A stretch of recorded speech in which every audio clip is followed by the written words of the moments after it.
trước giờ này học môn gì? Không ạ. Không học gì.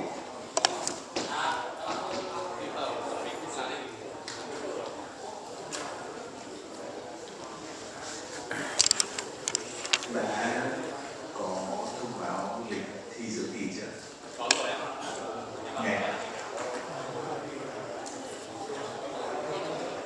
Chị thấy là thông báo thi dự thi liền thông tin mà không biết.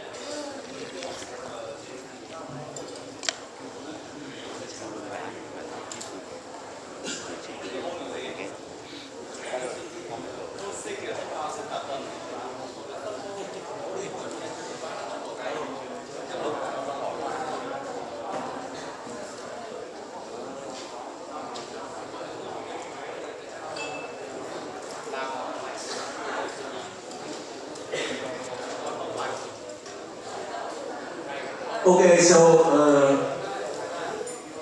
let's begin the class now. Here is what we studied last week. Last week we studied vector space, and before it,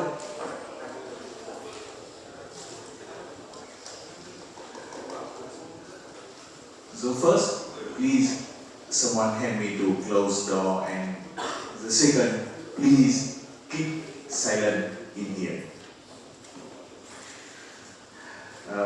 Last week we studied vector spaces, and before vector spaces we have the model for vector spaces, that is n space, Rn. That is something similar to what we study in high school, like the real life and the coordinate plane of space. And here I repeat for you, a vector space, that is some set V. On that we define two operations. So that two operations satisfying 10 properties. The first 5 properties concerning the first operation, we call it the vector addition. And the next 5 properties here concerning the operation we call scalar multiplication. And in summary, a vector space consists of 4 things. The first one is a non-empty set. I explained to you already why we require it is non-empty, because we always require to have a zero vector inside. And the second one, we require a set of scalars or set of numbers. And here in this course, we always consider the real numbers. And then we require to have two operations, usually denoted by the plus and the fake point like that. We call it the vector addition and scalar multiplication. Then a vector space will be denoted by V and two operations here. And the first and easiest example, that is a vector space, consists of only one element, and it is a zero vector space. And the next example, that is about n space, we studied before that, 2 weeks ago, I mean, with addition, vector addition and scalar multiplication, and those operations has named standard operation on n space. Then the next one, that is the Magritte spaces. Here we denote it by V by M sub n by n. That is the set of on n by n matrices. And here is an example with m equal n equal 2. We define the operation like that. That we call it the vector addition, and here we call it scalar multiplication. And it is exactly the operation we defined already for matrices long time ago. And we continue with examples about the space of all polynomials with degree less than or equal n, with two operations like that. And the last one, that is a function space. The space of all continuous function defined on the real line. And we have a remark that in order to show something is not a vector space, we need to bring only one of 10 property, 10 axioms. Not all the axioms, we choose only one of those property in the definition of a vector space. And we have more property about scalar multiplication, and it is here. I list it on the screen. I will not read it here. And then we continue to study the notion of subspacing, không gian vector con. Suppose that we are given a vector space V with two operations plus and fed points like that. And suppose that we have a non-empty subset W inside V. Then, if W together with the same operation here is again a vector space, then W will be called a subspace of V. And we have a very important criteria to verify when W is a subspace. Here it says that if W is non-empty subset of a vector space V, W will be a subspace if and only if it satisfies two properties here, 1 and 2. And if you remember, the property number 1 is exactly the first axioms in definition of a vector space, and the property number 2 here is exactly the axioms number 6 in definition of a vector space.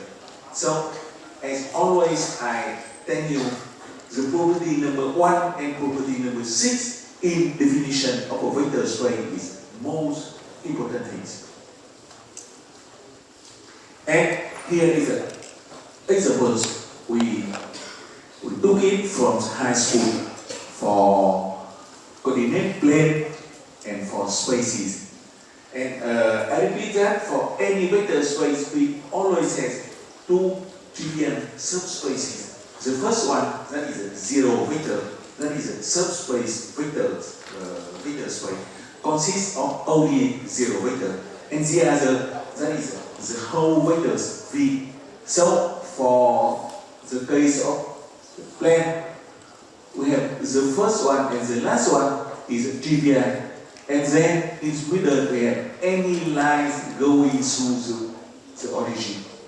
And for the case of R3, the 3 space, beside the zero vector space and the R3 vector space, we have any line going through the origin and any plane going through the origin.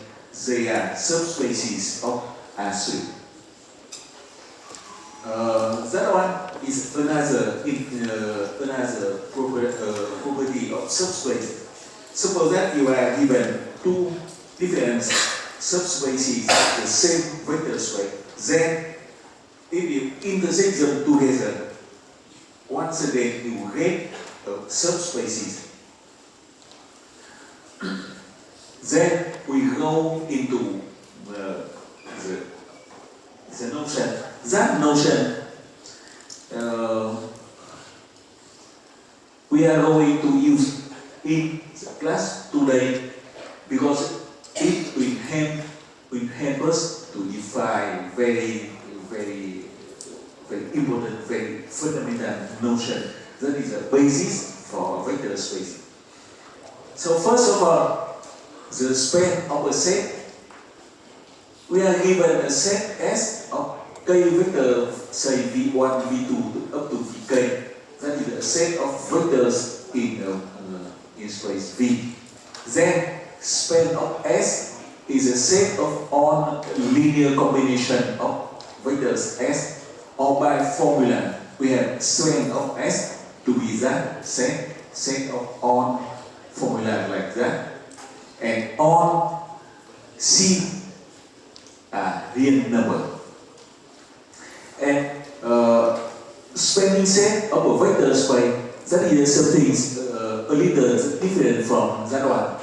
Then if every vector in a given vector space V can be written as a linear combination of vector inside S, then S will be called a spanning set of the vector space. But however, I prefer another definition. That is, S is a spanning set of V if we have span of S equals V. And we have the following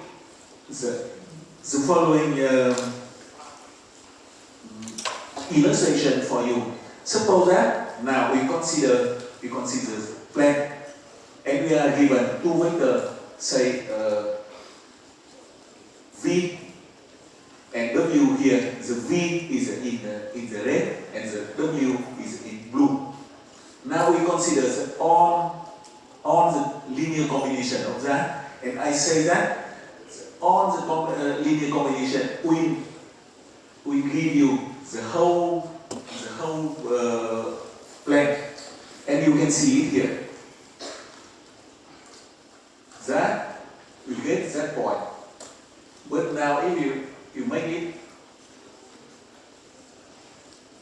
that can go any point on the plane, and that is a form of linear combination here. And you can go any point on the plane. So that is a notion of spanning set. Then in that case we say two vectors V and W are spanning set of the plane. Okay.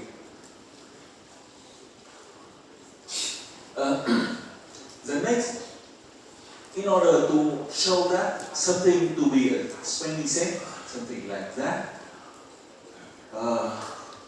we must to do as follows.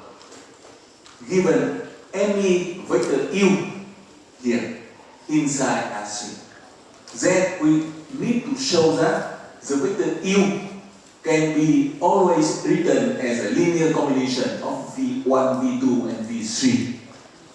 That is, if U to be an element inside R3, then U must be C1, C2, C1, V1 plus C2, V2 plus C3, V3. And because V1 is here, V2 is here, and V3 is here, so that will become a system of linear equation like that. Then the problem to show that the set S to be a spanning set of R3 means it reduces to solving a system of linear equation like that.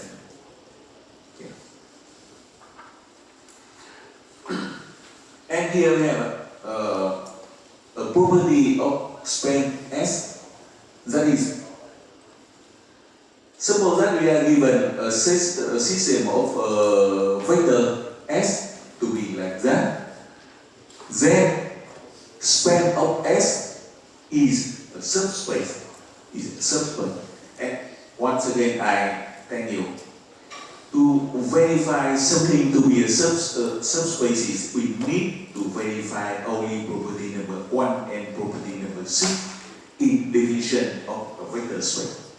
Then the second property of span says that any subspace of V which contains S must contains also span of S, or in other words, we can say that span of S is smallest subspace of V which contains S. So that is on what we studied last week, and we continue from this point. No, not yet. I'm sorry, I forget it. I think that we defined already. We not. Last week we continue up to define the notion of linear independence and linear dependent. Suppose that we are given a system of vector v1, v2, vk. That is a set of vector inside vector space V. And then we consider the equation like that. And in the equation here, the unknown, the variable is C1, C2, Ck. And obviously, we have a trivial solution. By trivial solution, I mean, if you take C1 equals C2 equals Ck equals 0, that is always satisfied.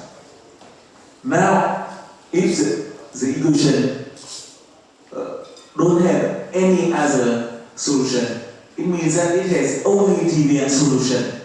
Then the set S will become linearly independent. But in case the equation has a non-trivial solution, means we can find a solution C1, C2, Ck, so that not all number are 0, not all are 0. Then S will become a linearly dependent. And that is exactly what we already studied last week, and now we begin from that point to that.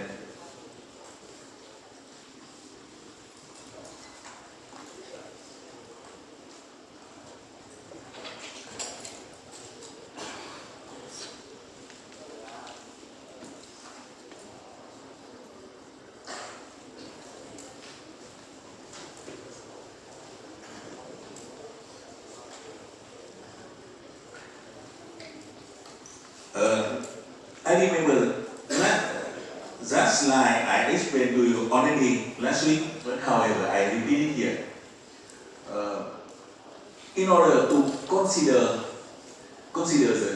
to understand the notion of linear independent and linearly dependent, I consider by example. The easiest example, that is the case when the system or the set S contains no element. In that case, the set S is empty set, and the empty set is always considered to be linearly independent. That is by convention, by concept. Chúng ta quy ước rằng cái tập rộng luôn luôn là tập độc lập thiên tính. We don't have to look at the definition. Then the next one, we consider the case S consists of one element. Then we have two cases. The first one, if that element equals 0 vector, then it must be linearly dependent. And if that vector is not 0, then the set consists only V is linearly independent. So that is the easiest case we can consider.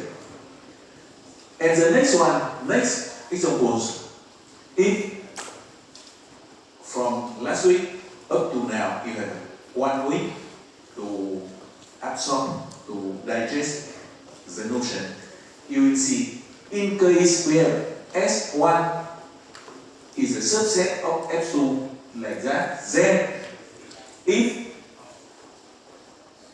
the smaller is linearly dependent, then the bigger will be linearly dependent.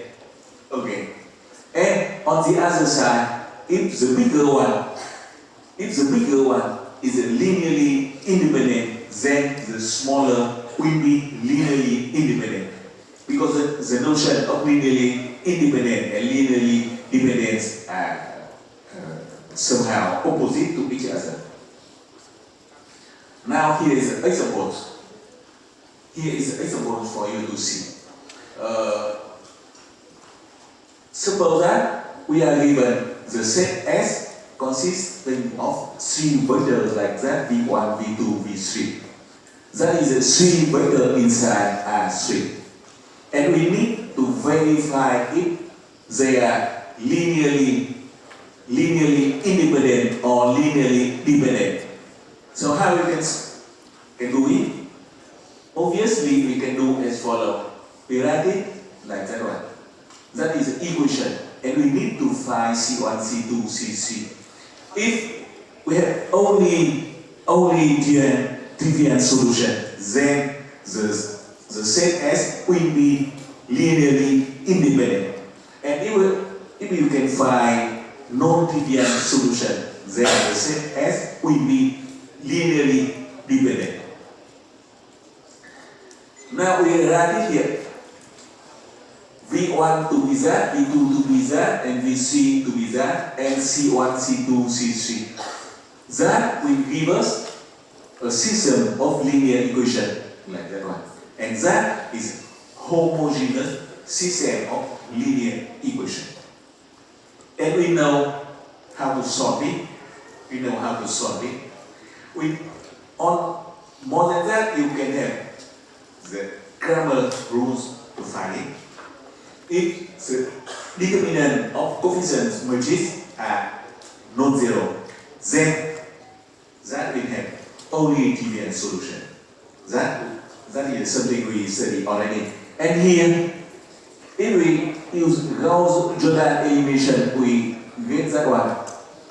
That means we have only trivial solution, unique solution. And because of that, the set S is linearly independent. So you see, you can have many kind of notion, many kind of definition. But anyway, it always leads you back to solving the system of linear equation.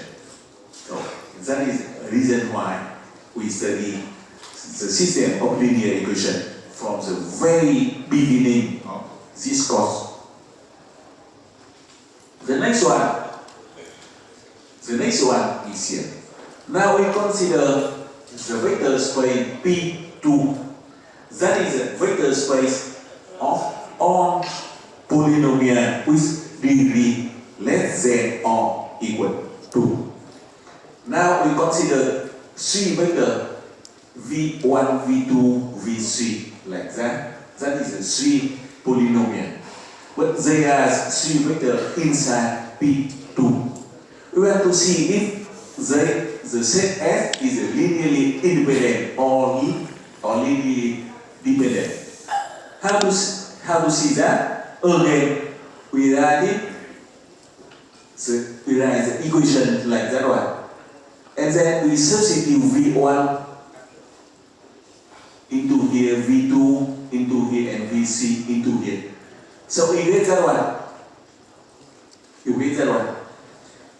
Now, I believe that you know already from high school how we can do it. You will regroup it in another way. Nhóm lại theo cách khác. You get that one. Here. And because it equals that means anything inside the brackets must be zero. That is, we have the following, the system of linear equation here. And solving the system here, you get the solution like that. Now, if you look at that, the last line here, the system will have how many solutions? It has infinitely many solutions. The system has infinitely many solutions. It means that it has more than trivial solution. And because of that, the system, the set S here is linearly dependent. Because it has non-trivial solution. So it is. So that the set is linearly dependent. And here is some examples. You can replace C1 equal to C2 equal minus 1 and C3 equal 3 into here. You will get the equality. We try another things, another examples that is not about what is familiar to us from high school. Now we consider the set of on 2 by 2 matrices. That is a vector space of that, and inside that we consider the set S consisting of 3 matrices like that. And once again we need to verify if the set S is linearly independent or not. Again, we write the equation here, and from that we get that one. And I believe that you know already how to do the operation on the matrix. From here, we get the following system. The system here. And if you look at that, I believe that just only in less than 1 minute, you will find the solution. Ít hơn 1 phút các bạn sẽ tìm ra ngay lập tức nghiệm. It has only trivial solution. And from here you get C1 equals 0. And because of that, C2 must be 0, and then C3 must be 0. So it has only trivial solution. We don't have to do Gauss-Jordan elimination here. It is stupid to use that way. Look at the form of the system of linear equation we find. It has only trivial solution. And because of that, the set S is linearly independent. Then S is linearly independent. So, once again, I would like to insist to you that any notion, any new definition always leads back to solving the system of linear equation.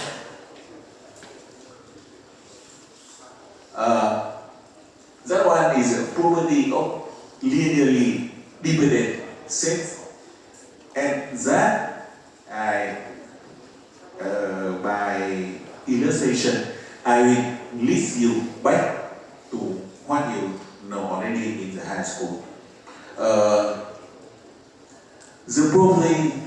That property say if a set S of more than one vector is linearly dependent, that can happen if and only if at least we can find one vector here, one vector inside the set, which can be written as a linear combination of the other vector inside S. It looks something like that, and I leave it for you. You can, in order to understand that, you can try the number K. The number K here, you can take it to be 2, to be 3, and then you see. That is something you know from the high school. In the slide, I have some explanation for that. And I would like to call your attention to the corollary for that. Now, we consider only the case of 2 vectors. The case of 2 vectors. Then 2 vectors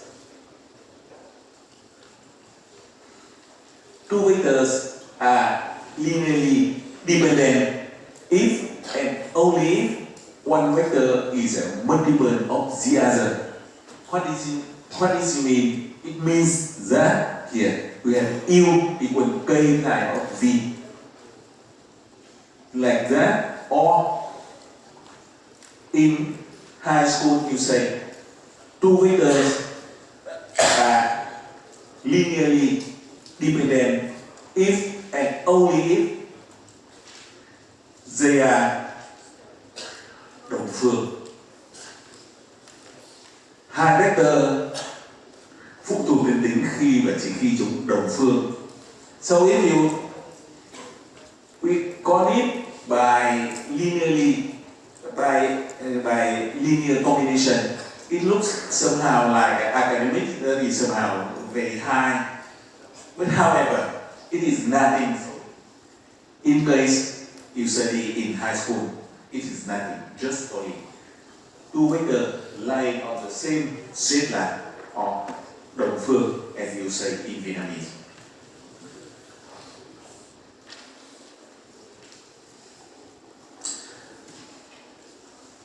Now we begin the notion, and I say that one is very fundamental notion.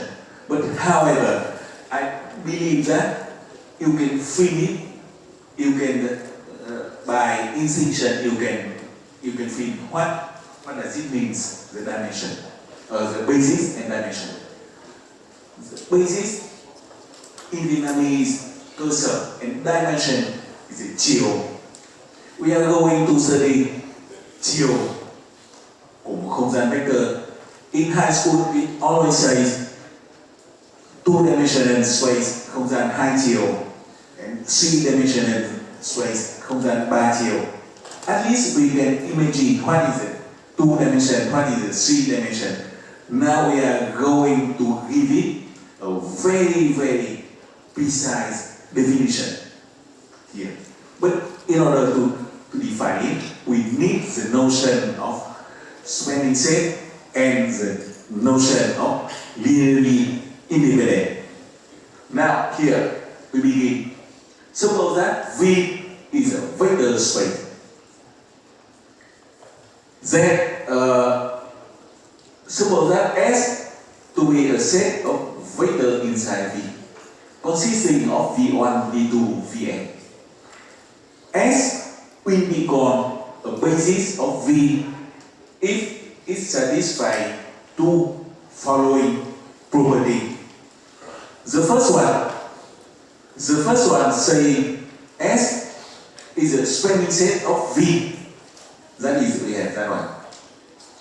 The set, and as we know, a vector space V always has many spanning sets. Then S is one of those spanning sets. But the second one, we need S must be linearly independent. And also, we know inside V we have many linearly independent sets. So that is here. S will be inside here. And if S satisfying A and B, it means that S will be somewhere here. Then we call it S is a basis and here. And a vector space can have many bases, so S is one of those bases.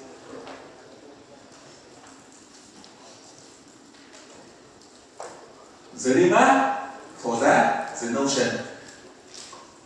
Anyway, notion or definition, that is something new for you and something is very abstract. It is somehow not so easy to imagine, not so easy to understand, and we are going to understand that by example. And again, examples coming from high school, I promise. The first one, again, that is we agree by consensus and means by quy we agree that for the vector space consists of only one zero vector. It has basis consists of no vector. Consists of no vector. Các bạn cảnh giác nhé, đôi khi lúc làm bài hay là thi các thứ thì các thầy hỏi không gian vector mà có một phần tử thì nó cơ sở nó là cái gì, chiều nó là bao nhiêu, rất nhiều người chiều nó bằng 1 nhưng cơ sở nó bằng là không có phần tử nào, và vì thế chiều bằng 0, một lát thì chúng ta sẽ học đến khái niệm chiều. Be careful with that. Now, the examples. The standard basis for R3 that we know in high school. In high school, given a space like that, then the standard basis for that will be the following. Z1, Z1, and Z1. And it is here. The standard basis for R3 are 3 vectors I, J, and K. I equal 1, 0, 0 to be that. J to be 0, 1, 0 to be that one. And the last one is the K to be that vector. So that we know already from high school. And you can reduce it if you consider only the coordinate plane. You will have coordinate 1, 0, and 0, 1. That is very easy to imagine. But now I want to generalize it. Chúng ta muốn tổng quát cái này lên.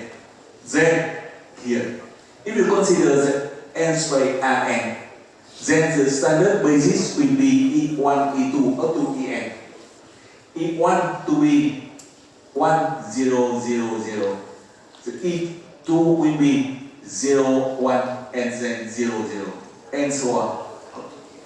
And for example, if we consider the R4, it will have a basis consisting of 4 vectors like that. Here, 1, 1, 1, 1, standing at different position. Now, the next example is just a little more difficult, I mean, not quite familiar to you. Now I consider the space on M by N matrix. It will have a standard basis denoted by Eij for all the index I from 1 to M and J from 1 to N. And so what is Eij? So Eij is very special matrix. The matrix has 0 entry everywhere except the position at the I's row and J's column. Only one point is 1 and all others entry are 0. And for example, if we consider 2 by 2 matrices, then that one has a standard basis consists of 1, 0, 0, 0, 1, 0, 0, and here 0, 0, 1, 0, and 0. It's 1 here. So it has 4 elements in a basis. And now, the next one, we have already the space P and X. That is a vector space of all polynomial with degree less than or equal n. Then standard basis for that will be 1x squared and then x cubed up to x to the power n. And examples, if you consider P3 of x, then standard basis will be that one. And I have a question for you. In case you consider polynomial space of polynomial of any degree. So what is the basis? Can you show me a basis for that? Any degree, not less than n. So then what is the basis? We are going to consider it after the break. Now, the next property saying about the importance of a basis. It says that suppose that S from V1 to Vn is a basis for a vector space V. You remember that the first property in definition of basis saying S must be a spanning set of V. It means that any vector inside V must be written in the form of a linear combination of S. But now, because it is a basis, then we can write it in only one way. Any vector inside V can be written in one and only one way as a linear combination of vector inside S. The explanation is here. I leave it for you to read because the slide I up on the bullet already. The next slide I want to show you, in case S is not a basis. Now here, I consider V1, V2, V3. That is a three vector inside the coordinate plane, inside the R2. And then later I tell you, or later you can verify it by yourself. That's the set of V1, V2, V3 is not a basis for R2. But however, I want to show you. Now, if we take V is that vector, V can be linear combination of V1, V2, V3 because V equal 1 tie of V1 plus 2 tie of V2 plus 2 tie of V3. Or you can do calculation, you get that one. But also, you can write it in another way here. V can be minus V1 plus 6 tie of V2 plus 4 tie of V3. Okay, right? So in case V1, V2, V3 is not a basis, any vector can be written in different way as a linear combination of V1, V2, V3. That is examples to show you why a basis is very, very important.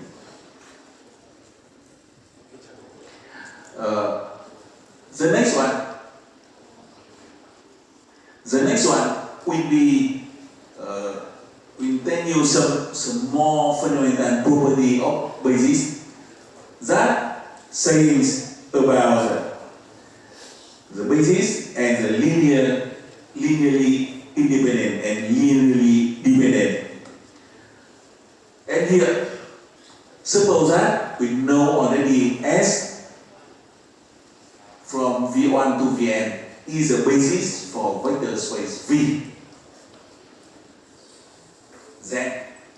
Then any set contains more than any set which contains more than n vector must be linearly dependent. Must be linearly dependent. And the explanation is here. I will not go into the detail here. And in order to prove that, the last point here, it leads to the homogeneous system of linear equation here.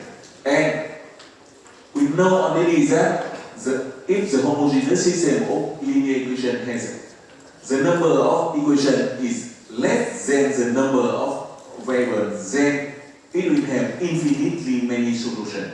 In that case, we can find a non-trivial solution. So that is the key point in explanation for property. However, I want to go here. But in case we have a basis consists of n vector, then any set containing more than and vector must be linearly dependent. Now, why I say that one is very important thing? Because here, that one is we lead to the notion of basis. Now, suppose that a vector space V has a basis with n vectors. Then any other basis must have exactly n vector. It means that any two bases of the same vector space always have the same number of vectors inside. So it is very, very easy to see. Suppose that S consists of n vector and S prime consists of m vector, and both of them are basis for a vector space V. Once again, I want to tell you here. Please remember for me that claim. Now, we continue. S is a basis and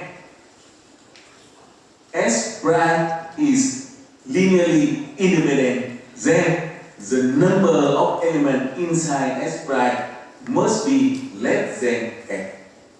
Because less than or equal to n. Because if it has more than n vector, it must be linearly dependent.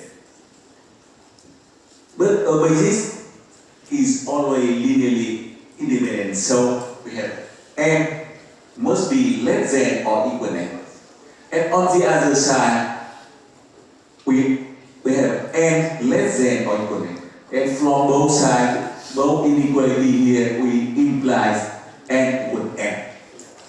So it is very easy to explain for that.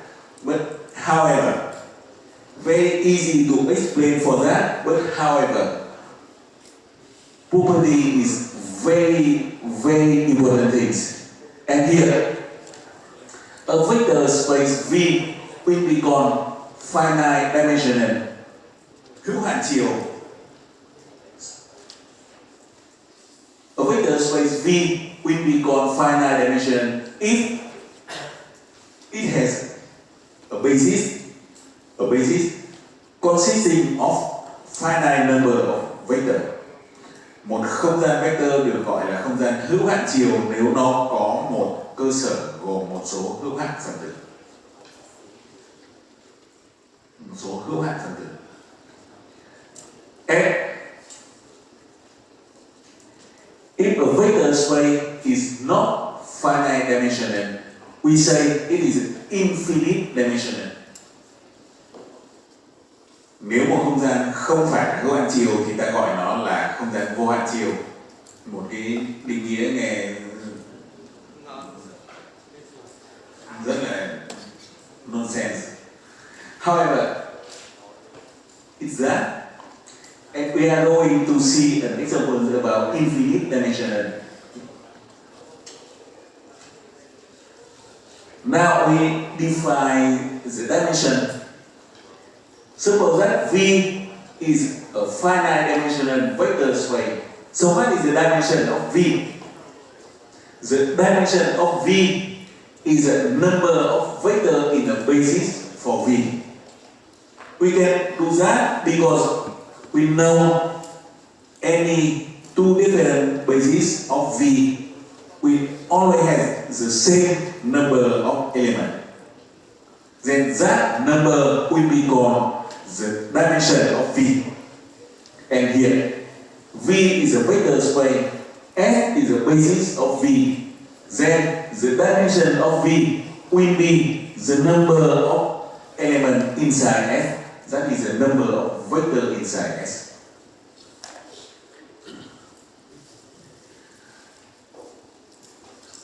Chiều của một không gian vector hữu hạn chiều là bằng số các phần tử trong một cơ sở của nó. Ở trước chúng ta có một tính chất rất quan trọng là hai cơ sở bất kỳ của cùng một không gian vector luôn luôn có cùng số phần tử, và cái số phần tử đấy được gọi là chiều. Ở đây chúng ta sẽ gọi nó là chiều. That is a notion of dimension. Now, I'm coming back to the easiest case. In case the vector space consists of only zero vector, in previous slide I explained to you, it has a basis is empty set. Ở đoạn trước chúng ta đã quy ước rằng là ông này có cơ sở là tập rỗng. Tập rỗng có bao nhiêu phần tử ạ? Zero element. So the zero vector space has a dimension zero. Please don't say that it has a dimension one. Nhiều đấy ạ, một số khá nhiều các bạn sinh viên đã bị lẫn cái này. Cố gắng tránh. The next one. Suppose that the dimension of V equal n and S is a subset of V. Then, now, if S is a generating set, then the number of vector inside S must be greater than or equal to n. At least n. Cannot be less.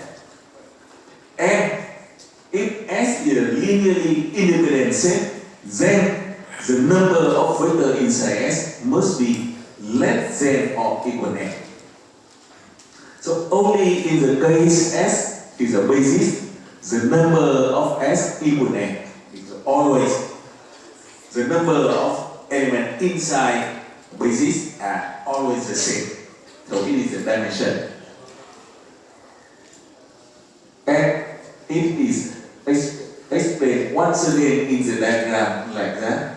If dimension of V equal n, then any linearly independent set which has the number of vectors is less than n, and any vectors, any generating set which has a number of elements more than n, and only the basis will have the number of vector equals n.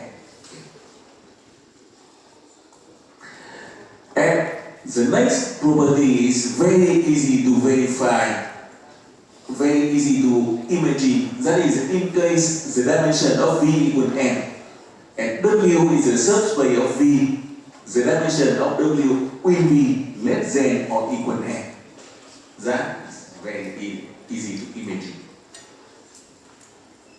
Now once again, we going back to examples to see what is the dimension. For the vector space Rn, we have the standard basis is E1, E2, En. I explained to you that already in a series slide before. And because of that, the dimension of Rn equal to n exactly. And you can try it with n equal 2 or n equal 3. You will see the plane which has a dimension 2, and the space you study in high school has a dimension 3. And that one, the vector space n by n, that is the space of all matrices of sign n by n, because it has a standard basis consisting of E, I, J, with all index I from 1 to n and j from 1 to n. Then the dimension will be n by n. The dimension will be n by n. And that one, the vector space P and X has a standard basis 1x squared up to x to the power n. So that will has a dimension. So what is the dimension of that? Please. n plus 1. The dimension now is n plus 1. And now going to what I asked you before. Here, if we consider the space, the vector space Px of any polynomial of any degree. So what is the basis? It has a basic standard basis consisting of 1x square x cubed. Any monomial on x, that is x to the any power. Then because of that, the dimension is infinite. It is infinite dimensional vector space. That is the example story. And that one is some examples how we can find the dimension of a subspace, but we will study it after the break, and we have a 5 minutes break now.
Các bạn học từ từ học tiếp.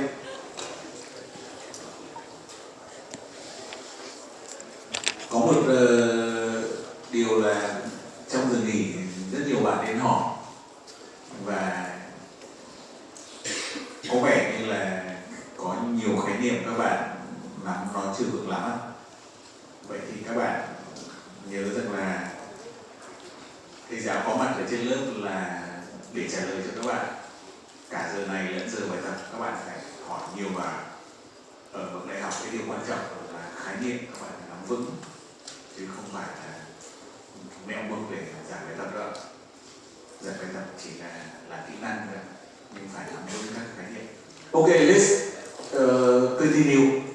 Now I explain to you one of exercise for you that is given a subspace or vector space. You need to find the basis or find the dimension. Obviously, to find the dimension means you need to find a basis and then you count how many vectors inside the basis. So here we are given W to be that. That is a set of on sequence of C vector, C real number, and obviously W is a subspace of AC.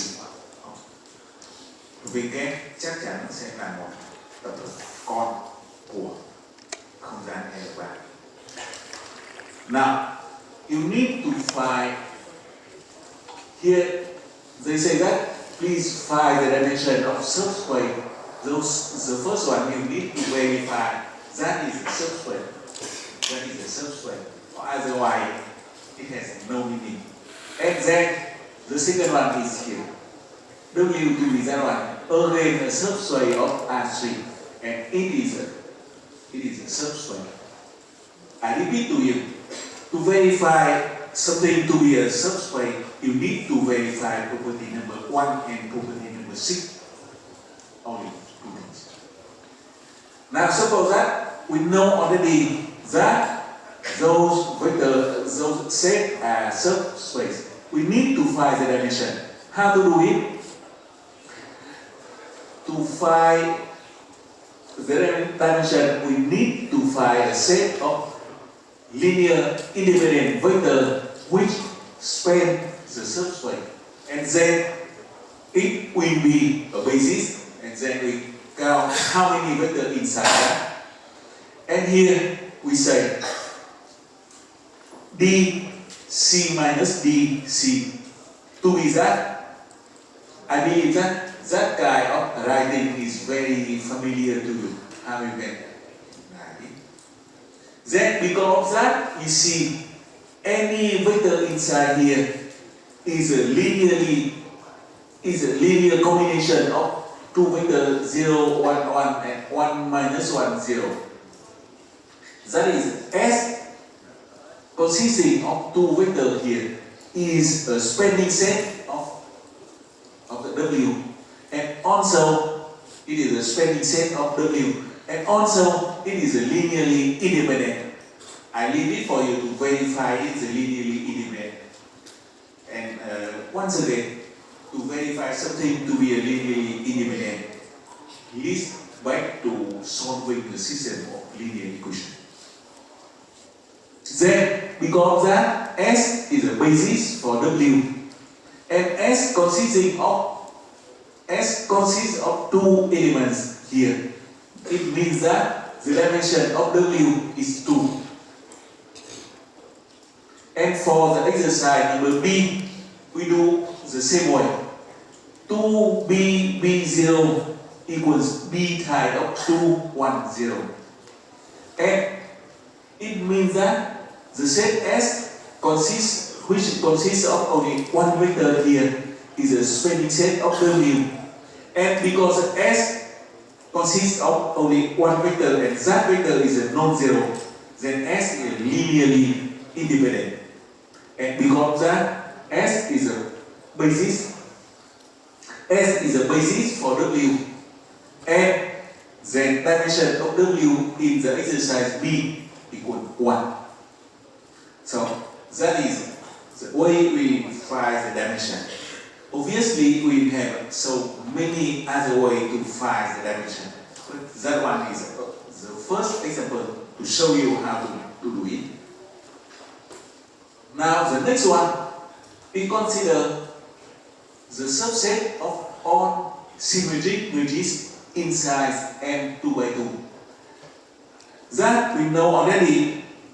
That in last week we proved on ZT that the set of all symmetric matrices is a subspace of M2 by 2. And now we need to find the dimension of that. And it is not so difficult. W to be that one. That is the set of all matrices with that, and because we require that any matrix inside W must be symmetric, it means that that entry and this entry must equal each other. So it is here. A, B, B, C with all real number A, B, and C.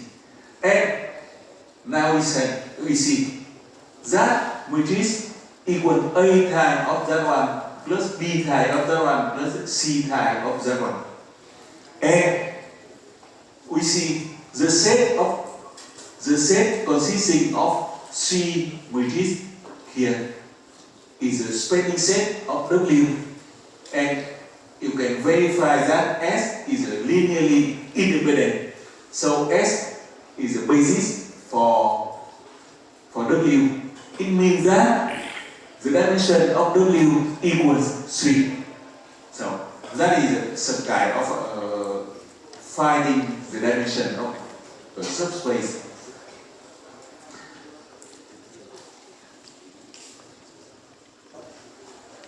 Now we have some another way to find the basis. Another way to find the basis. Now in here, we suppose that we know already the dimension. Suppose that V is a vector space, and we know already the dimension of V equals n. Now, if S is a set consists of V of n vector, and suppose that S is again a linearly independent set of vector, then S must be a basis. In that case, first we need to know the dimension of V is n already. Then any linearly independent set consisting of exactly n vector must be another basis of V. And the same things for spanning set. If a spanning set S consisting of n vector must be another basis for V. That is the contents, the meanings of this claim. The meaning of this claim.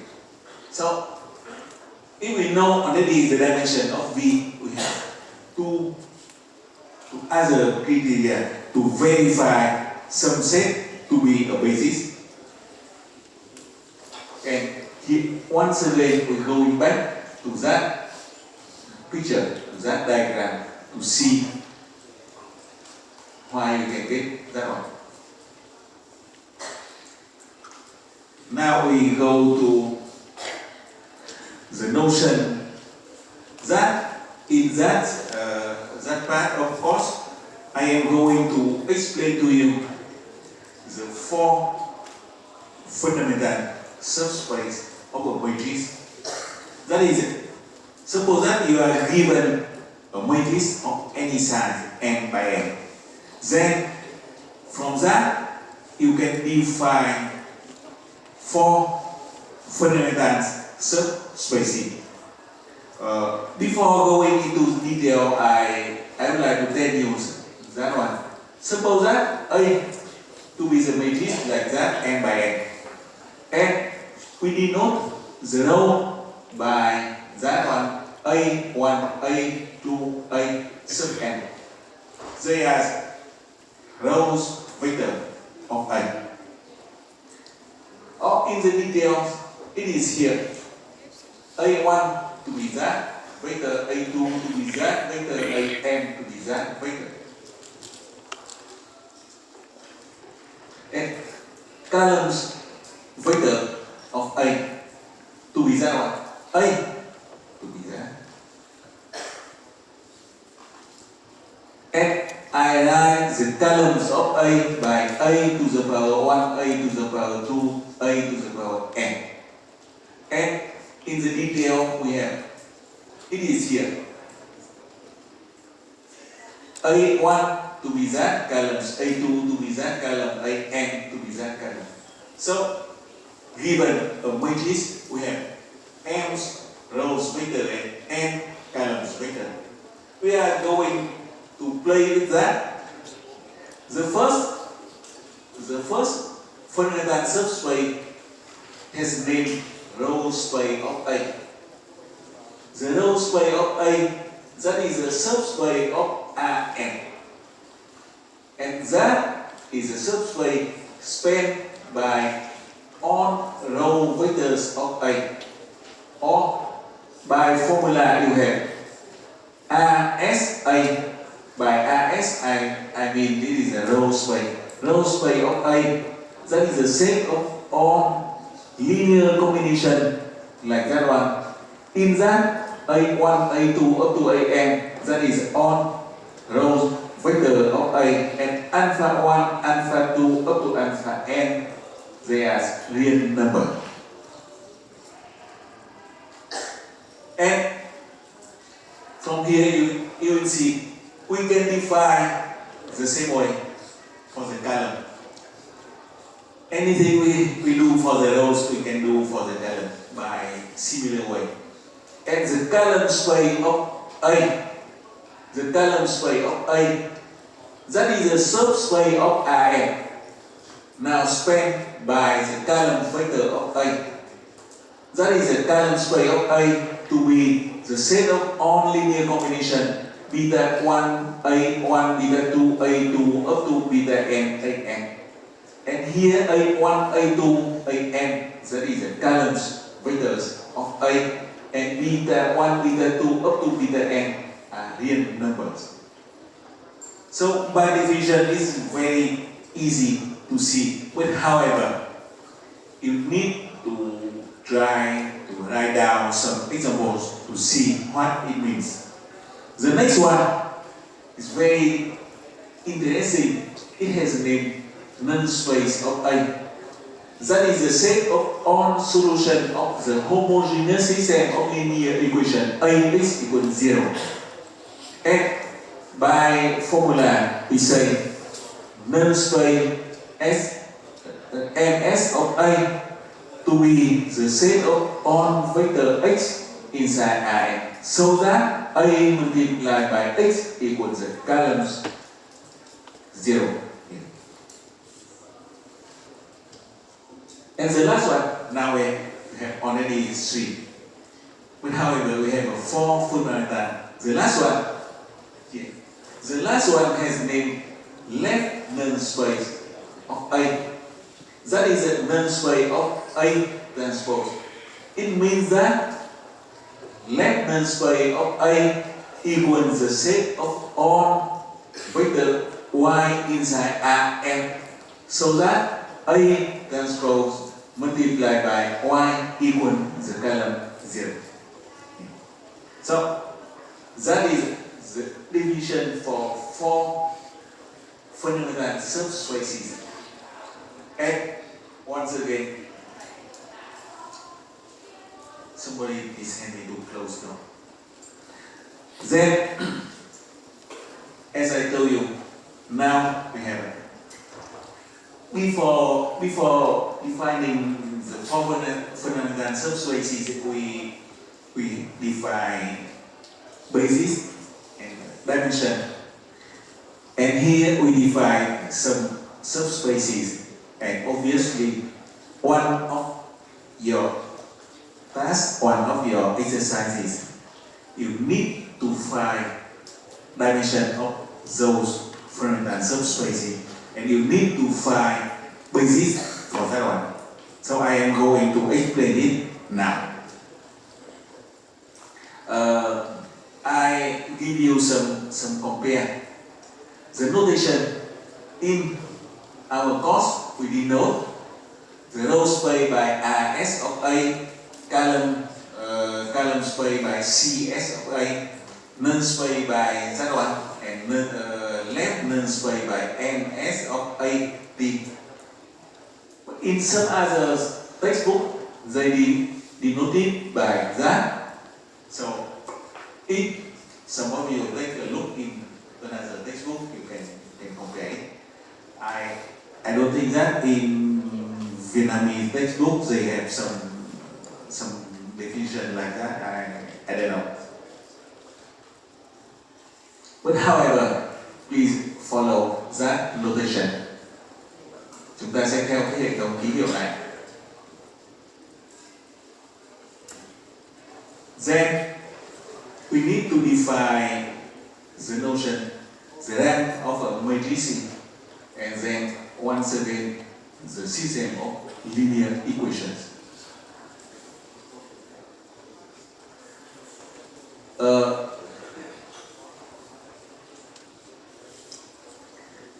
Once again, we going back to elementary row operation.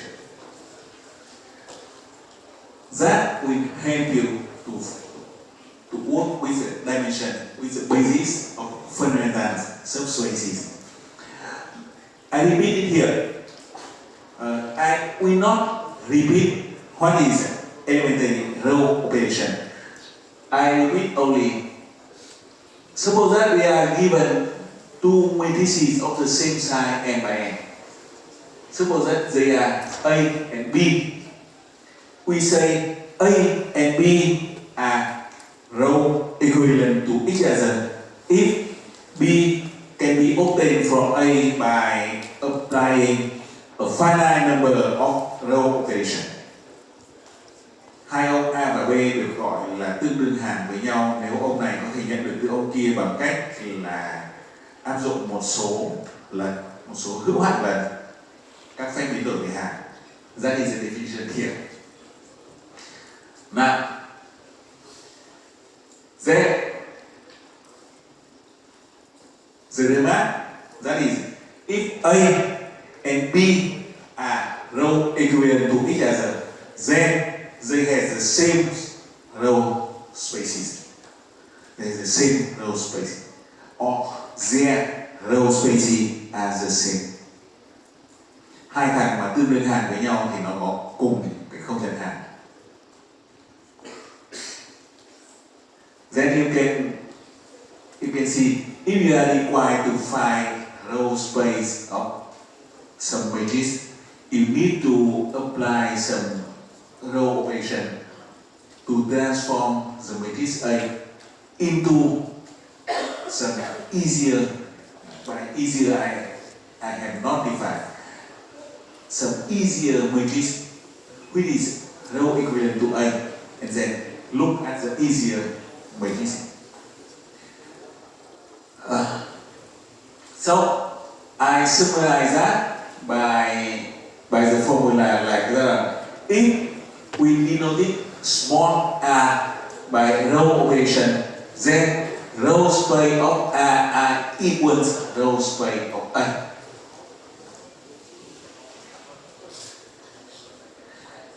And you should be careful now. That one is be careful. We have a row space, also we have a column space. When we apply row operation, nothing change with row space, but it can change column space. So whenever you consider the column space, be careful with row operation. That is what you need to pay attention to.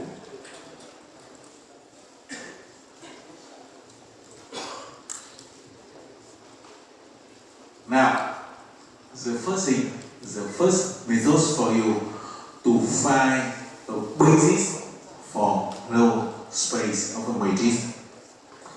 Suppose that you are given a matrix A.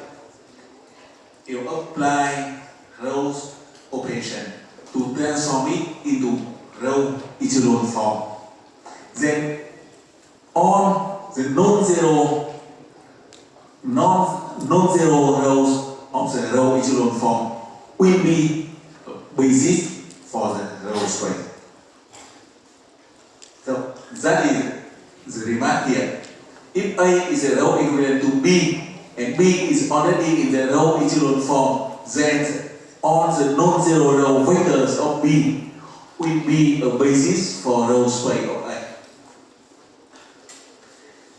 And here is some example to use that. Suppose that A to be that one, so big with this, and you are required to find the basis for row space of that. Then you are doing as follows. The first one, we apply Gauss elimination to transform it into that one. And that is already in the row echelon form. That is already in the row echelon form. And the last two rows are zero. And three first row are non-zero. So three first row vector W1, W2, W3 will be a basis for row space of A. So you see, now in order to find the basis for row space of A, you need to do that one once again. Gauss elimination and Gauss-Jordan elimination is something very fundamental, some scheme very fundamental for you. And I call your attention to the column. I denote the column of A by A1, A2, AC, A4 here. We have 4 columns. And whenever we change it into the row echelon form, the column now becomes B1, B2, B3, B4. And please remember that the column B1, B2, and B4, that is a column containing leading one. The leading one is here, the leading one is here, and the leading one is here. So B1, B2, and B4 as columns containing the leading one.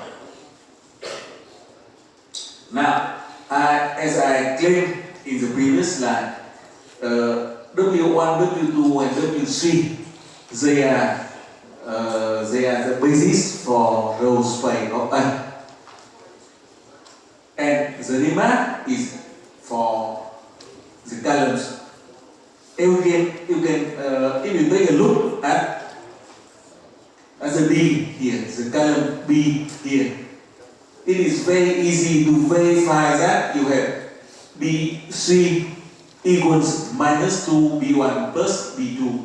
And from here, it implies that AC equals minus 2 A1 plus A2.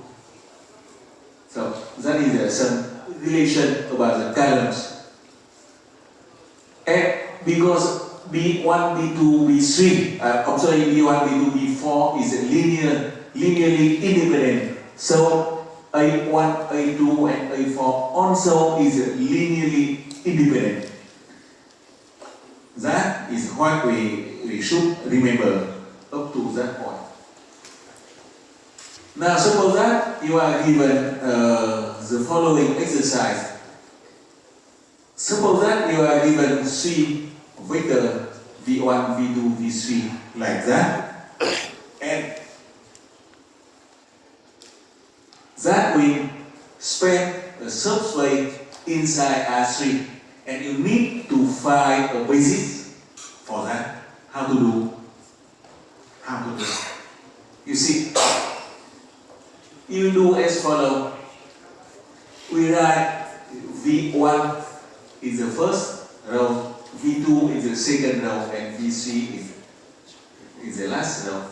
Then the subspace spanned by 3 vectors here is exactly the row space of the matrix A.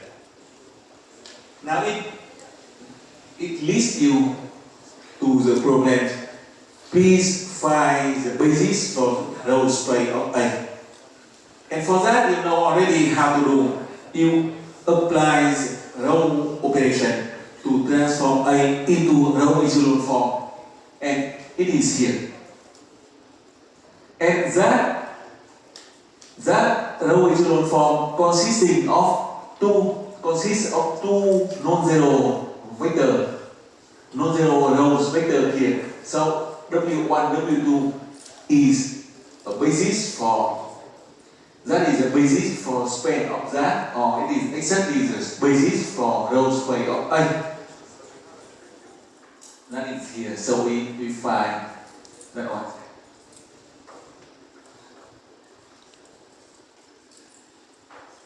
Next, suppose that you need to find basis for the column space of A. How to do it?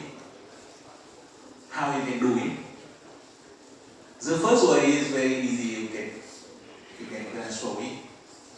Then column into rows, row into column, and then we apply the same way in finding the basis for the row space. But we can do another way. The first method is here. You transform it into that one and apply the Gauss elimination, you get that one. And the first 3 rows are non-zero row of row echelon form. Then they are the basis for the column space. But because the column space of A equals the row space of A transpose, so we get that result. And here once again we write it in the detail like that. We have 3 vectors to be the basis for the column space. Now we have a remark that the basis now is not a subspace of column, because the first matrix has 4 columns C1, C2, C3 like that. But the basis here is not the subset of those vectors. So what we need to do, we need to find another way. Here I say the second method to find the basis for the column space. We keep A like that. We did not do the transpose, and we apply the Gaussian elimination. We get that one. Then we denoted the C1, C2, C3, C4. That is the 4 column here. And also here we denoted the first, the second, the fourth, the third and the fourth columns by V1, V2, Vc, V4. So here we have 4 vectors. And there you have 4 vectors. And once again, we pay attention to the columns containing the leading one. That is the first column, the second column, and the last column here. And because V1, V2, and V4 are basis for column space of B, then C1, C2, and C4 will be a basis for the column space of A. So, once again, I insist that whenever you transform a matrix into row echelon form, you need always pay attention to the columns containing the leading one. And later, not today, but later, once again, you need to look at that. And here is the basis. Now, the basis consisting of C1, C2, C4 now is chosen from the C1, C2, C3, C4. And the relation is given here. C3 will be a linear combination of C1 and C2. So that is on what we need to study today, and next week we will continue from here about we consider the null space. Go just into a little more detail into the null space. Up to now we consider only the row space, but we are going to study the null space. And null space, once again, going back to the homogeneous system of linear equation. So we stop today here.